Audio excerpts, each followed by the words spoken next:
How to get Repo in your device. Hey guys, in today's video, I'm going to show you how to get Repo for free using legit methods through the Steam app.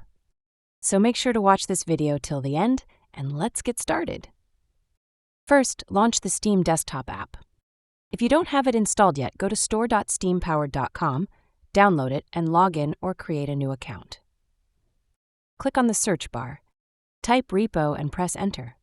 Click on the game from the search results to go to its official page.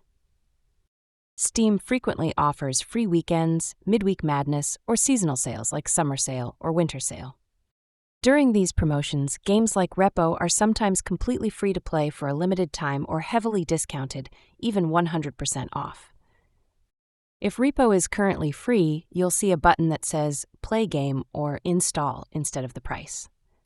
Click that button to add the game to your library at no cost. After clicking Install, the game will begin downloading. Once the download is complete, you can start playing Repo immediately from your Steam library. To never miss a free offer, add Repo to your wishlist. Steam will send you an email whenever there's a price drop or free-to-play weekend for the game. So that's how you can get Repo for free, either through limited time discounts or during a free weekend. If this video helped you out, please give it a thumbs up and subscribe to the channel for more tips like this. Thanks for watching, and I'll see you in the next one.